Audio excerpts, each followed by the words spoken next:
आज का हमारा टॉपिक जो है वो सर्कुलेशन के चैप्टर को स्टार्ट करना है फर्स्ट ईयर की बुक से।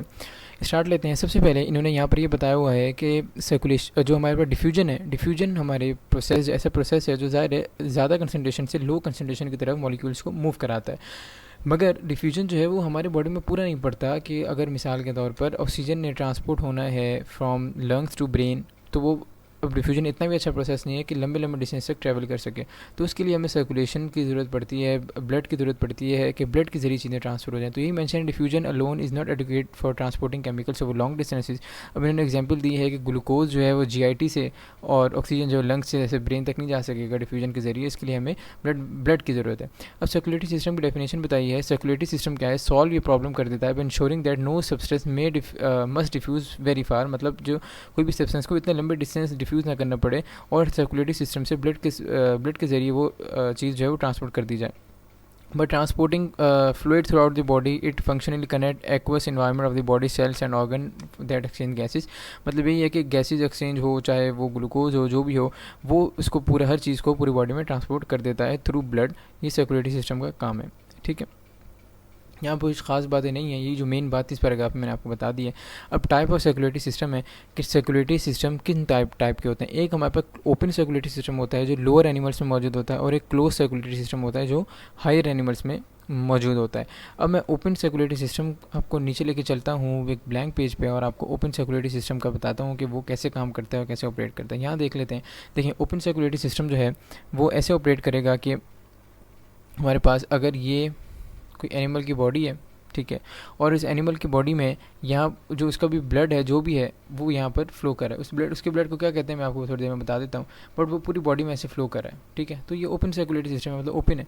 अच्छा, अगर क्लोज सर्कुलेटरी सिस्टम की मिसाल लें, क्लोज सर्कुलेटरी सिस्टम जैसे हमारा है वो कैसे होता है, वो यहाँ देखें वो ऐसे होता है कि ये अगर हमारी बॉडी है तो इसके अंदर ये ब्लड वेसल है, सिर्फ ब्लड वेसल्स के अंदर फ्लो करेगा, not all over the body. ठीक है, तो ये होता है क्लोज सर्कुलेटरी सिस्टम। तो ये एक बेसिक सा कॉन्सेप्ट है। इसी कॉन्सेप्ट को लेके आपसे ओवरऑल सारी बातें की जाएंगी और कोई नई बात इसमें आपको नहीं मिलेगी। ठीक है, तो यहाँ पर हम देखते हैं ओपन सर्कुलेटरी सिस्टम पहले आएगा, ज़ाहिर है वो बेसिक है।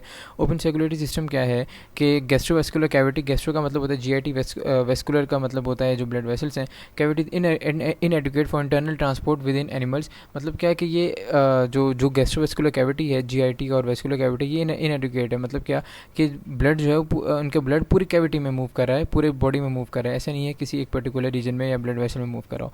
अब इन आर्थ्रोपोड्स एंड मोलस्क, जो आर्थ्रोपोड और मोलस्क हैं जो हम किंगडम एनिमेलिया में भी पढ़ते हैं, blood bathes the internal organ directly. वही बात है कि जो इंटरनल ऑर्गन है जैसे हमारा लिवर वगैरह है, ब्लड डायरेक्टली इनके कॉन्टैक्ट में होगा।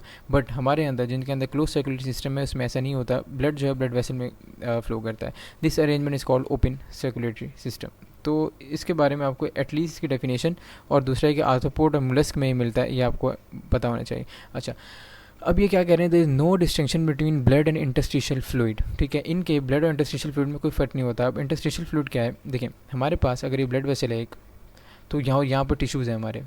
ठीक है, तो इसके बीच में एक फ्लूइड होता है जिसका मैं कलर चेंज करूँगा, ये फ्लूइड है यहाँ पर ना, ये फ्लूइड है। ठीक है, तो ये यहाँ से ब्लड आएगा, इस फ्लूइड में पहले एब्जॉर्ब होगा और फ्लूइड से फिर टिश्यूज़ में जाएगा। तो ये फ्लूइड है जिसको मैंने हाईलाइट किया है, ये एक्चुअली कहलाता है इंटरस्टिशियल फ्लूइड। मगर इनके जिन एनिमल्स में ओपन सर्कुलेटरी सिस्टम है इसमें इंटरस्टिशियल फ्लूइड नहीं होता, क्योंकि ब्लड ही पूरी बॉडी में मूव कर रहा है, तो इंटरस्टिशियल फ्लूइड का क्या मकसद है। So the general body fluid is more correctly term है हीमोलिम्फ। इसको नाम इसलिए दे देते हैं कि वो ब्लड का भी, इंटरस्टिशियल फ्लूइड का भी हर चीज़ का काम कर रहा है, तो इसका नाम ब्लड नहीं हम रखते, इसका नाम हम हीमोलिम्फ रख देते हैं। जो मैंने आपको कहा था इसका मैं प्रॉपर नाम आपको बताता हूँ, तो इसका प्रॉपर नाम हीमोलिम्फ है, नॉट ब्लड। अच्छा, उसके बाद क्या होता है, इनके अंदर एक या एक से ज़्यादा हार्ट होता है जो पंप करता है haemolymph into an interconnected system of sinuses which are spaces surrounding the organs. वही बात है कि इनका जो हीमोलिम्फ है वो पूरी बॉडी में मूव कर रहा है। मिसाल के तौर पर इनका एक ऑर्गन है, तो ये ऑर्गन के साथ डायरेक्टली कॉन्टैक्ट में आ रहा है, इनका हीमोलिम्फ जो है वो डायरेक्टली कॉन्टैक्ट में आ रहा है। तो यही बात है, थोड़ा मुश्किल वर्ड में उन्होंने बताई है बस। ठीक है, here chemical exchange occur between the haemolymph and the body cell, मतलब डायरेक्टली कॉन्टैक्ट में आएगा तो केमिकल चेंजेस हैं, ग्लूकोज वगैरह जो भी केमिकल चेंज करना है इन्होंने, तो डायरेक्टली ऑर्गन के साथ हो जाएगा। उसमें इंटरस्टिशियल फ्लूइड की और ये हमारे पास कैपिलरीज वगैरह की कोई नीड नहीं है और इनमें मौजूद नहीं होती। ठीक है, अच्छा, उसके बाद haemolymph of grass over other insect is colourless. अब इन्होंने कलर बता दिया, ग्रास ओवर और दूसरे जो हीमोलिम्फ है एनिमल्स का कलरलेस होता है। क्यों? क्योंकि इसके अंदर हीमोग्लोबिन नहीं होता। हीमोग्लोबिन हमारे अंदर ऐसा पिगमेंट है जो कि ऑक्सीजन को बाइंड करता है ऑक्सीजन को बाइंड करता है और पूरी बॉडी में ट्रांसपोर्ट कराता है। तो इनके अंदर हीमोग्लोबिन नहीं है, तो ज़ाहिर है हीमोग्लोबिन की वजह से ब्लड का कलर होता है। तो इनके अंदर हीमोग्लोबिन नहीं है तो इनका कलरलेस होगा, जो भी ब्लड होगा, जिस ब्लड को हम नाम हीमोलिम्फ का दे रहे हैं। और भी जो भी रिस्पिरेटरी पिगमेंट्स हैं वो सारे क्या होंगे, इनके कलरलेस ही होंगे। और मेन रिस्पिरेटरी पिगमेंट हमारे हीमोग्लोबिन ही होता है। अच्छा, अगर हम क्लोज सर्कुलेटरी सिस्टम की देख लें बात, क्लोज सर्कुलेटरी सिस्टम जैसे हमारा है, मैं आपको बता चुका हूँ, ब्लड वेसल में ब्लड मूव करेगा। इसमें क्या होता है, एक या एक से ज़्यादा हार्ट जो है पंप करता है ब्लड को, लार्ज वेसल्स, और जो कि आगे ब्रांच होती हैं। वही बात है कि अगर ये आर्टरी है, आर्टरी से हमारे पास छोटी बनेंगी आर्ट्रियोल, उससे फिर बहुत सारी कैपिलरीज निकलेंगी, फिर वेन्यूल बनेगा और फिर बड़ी वेन बन जाएगी। तो ये इंटरकनेक्टेड पूरा ब्लड वेसल का सिस्टम है। तो उसको कहना चाह रहे हैं कि branch into smaller once कोर्सिंग through this organ. तो स्मॉलर में जाती हैं, जैसे आर्टरी है, आर्ट्रियोल स्मॉलर है, फिर कैपिलरी और स्मॉलर, तो स्मॉलर वन में डिवाइड होती जाती है। ठीक है, फाइनली इन कॉन्टैक्ट, अगर ये कैपिलरीज हैं, कैपिलरीज कॉन्टैक्ट आती हैं किसी भी ऑर्गन के साथ, कॉन्टैक्ट में कैपिलरीज आती हैं। ठीक है, चीज़ आपको जहन में होनी चाहिए, और वहाँ पर एक्सचेंज हो रहा होता है फ्लूइड का। तो मैं आपको थोड़ा सा, चलिए मैं आपको ना थोड़ा सा इसका कॉन्सेप्ट दे ही दूँ ताकि आपको और अच्छा क्लियर हो जाए। वैसे आगे आएगा ये वाली चीज़ इस चैप्टर में। अच्छा, यहाँ देख लेते हैं। देखिए, मैंने आपको बताया है कि अगर ये हमारे पास कोई ऑर्गन है, कोई भी ऑर्गन है, लीवर ले लें, स्टमक ले लें, कोई भी, ठीक है, और इसके यहाँ ये ब्लड कैपिलरी है, इसके अंदर ब्लड है, यहाँ पर मौजूद होगा जिसको हम नाम देते हैं इंटरस्टिशियल फ्लूइड। ब्लड से अगर ऑक्सीजन ने आना है तो इंटरस्टिशियल फ्लूइड में आएगी, फिर ये ऑर्गन के पास जाएगी। कार्बन डाइऑक्साइड ने वापस जाना है, इंटरस्टिशियल फ्लूइड में जाएगी और फिर ब्लड में जाएगी। ऐसे ही ग्लूकोज ने आना है, इंटरस्टिशियल फ्लूइड में आएगा, फिर ऑर्गन में जाएगा।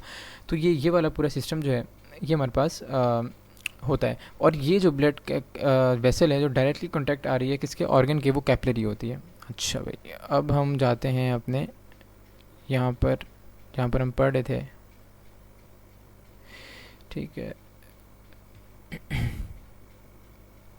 अच्छा ठीक है, तो ये क्या लिखा है, हेयर मटेरियल एक्सचेंज या मटेरियल एक्सचेंज होते हैं ब्लड से इंटरस्टिशियल फ्लूइड में होते हैं, फिर वो सेल के अंदर चले जाते हैं। और एनिलीड और मुलस्क जो हैं, जिनकी एग्जांपल इन्होंने दी भी, ऑक्टोपस, स्क्विड, और vertebrates having close type of circulatory system, इन्होंने एग्जांपल दे दी है, ह्यूमन बीस की एग्जांपल आ जाती है। ठीक है, अब in this close type of circulation इधर या तो सिंगल सर्किट होता है या तो डबल सर्किट होता है। इसको हम अगली वीडियो में पढ़ते हैं कि सिंगल सर्किट क्या है और डबल सर्किट का कॉन्सेप्ट क्या है।